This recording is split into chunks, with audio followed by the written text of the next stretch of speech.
I told you this was going to take a while. If you're confused, I look different. It's probably just a phase. So this is where I am on this machine. If you didn't see the first video, this is a Necchi BU I am going through a long restoration process with that may or may not actually get finished. And I just wanted to bring you up to date on where I am now. So I've got the machine moving. So we'll go through a full rotation, and I don't know if that's because of some mechanical interference, timing issue or something, or if there's some other reason that I haven't discovered yet, but I'm encouraged that the machine will probably work. I've done a lot more disassembly on this than I have on any other vintage machine. I hope I'll be able to get it back together. Where I am now is I've taken most of the bottom end apart, and I'm stuck on the shaft that rotates the hook. So this shaft rotates the hook, and I've got it partly disassembled, but very much like a 1591, this shaft is pinned in place. So there's a pin through this fitting and a pin up here, and those pins have to be knocked out. I was trying to get the one out back here. Maybe you can see this. So I was trying to knock that pin out, and that's the other side of it. I've been trying to knock it out here, and I've completely bent the only punch that I have that will fit in there. So it's not coming out, and I'm trying to talk myself into just stopping at this point. I don't really need to get this out. It would be nice to just completely disassemble the thing, but I can probably move on with this process without actually removing the shaft. Partly I just want to do it on principle, but so I don't know why that shaft is so hard to get out. I found a great video of a guy working on a Singer 1591. I'll link to that video in case you're interested in the description below. And he knocked the pin out of that with just a couple of whacks with a small hammer and a punch. So I don't know if this is designed differently or if it's just corroded in place or what the deal is, but it is not coming out. So for now I'm going to leave it in place. I may come back to that.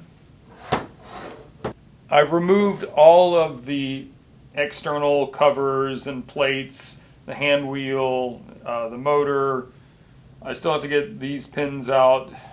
There's a couple other pieces. This machine has this really cool oiling system where there are these ball bearings on springs and you can depress them to get oil into the right places. Really neat system. Not 100% sure how those come out. I'm guessing they're just friction fit in there, but I haven't gotten to that point yet. But I would like to take those out to paint it and put them back. I'm concerned about getting a good paint job if I have to just mask those off. But so there's still a few more things I want to remove. Oh, okay. This is the zigzag actuating rod. I don't know what the actual name of it is. This connects to the zigzag mechanism and acts on the needle bar. But I didn't mean to take it out just now, but it's out. So in my video on my green 201, I talked about stripping down a machine to paint it, and this is already plenty far enough to do a reasonable paint job on a machine, with the possible exception on this machine of these ball bearing oil ports. But the rest of the stuff could be masked off and you could do a pretty good paint job on this. So take a look at the back. I've loosened up a whole bunch of stuff in here. I'm hopeful that I will be able to get it back together at some point. But again, you might be seeing why you should not try to disassemble a vintage sewing machine if you have no idea what you're doing. But this is where we are. I'm going to keep plugging away and trying to get this stripped down as much as possible, and then I'll bring you back when I'm ready to actually paint the machine.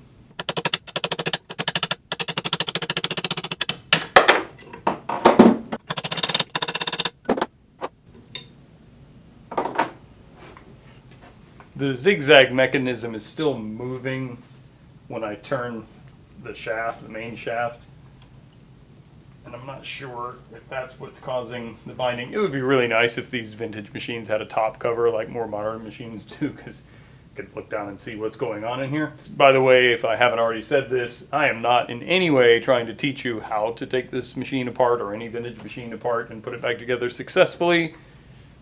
I'm just sharing a little bit of the process with you in case it's helpful to you in some way or interesting. But so I've gotten the needle bar out. I just got to finish getting this, I don't know what you call this, but the thing that the bar rests in. I got the one out of the bottom. I'm just going to get the one out of the rest out of the top. And I'm checking every time I remove something to see if I've removed the obstruction that's keeping it from turning all the way over.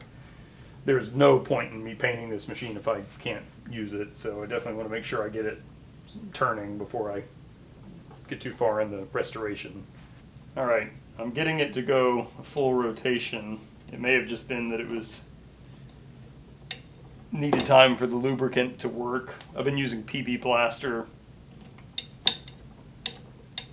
among other things, but it's now rotating. I wouldn't say it's rotating freely, but I can get a full rotation out of it, so that's something.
I'll be honest.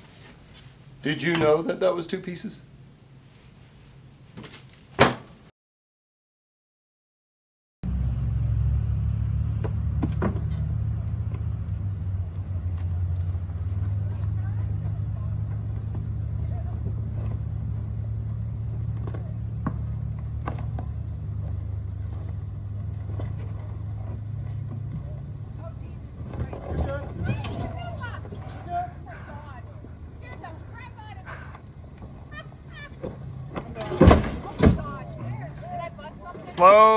Slow on the brakes, Use your...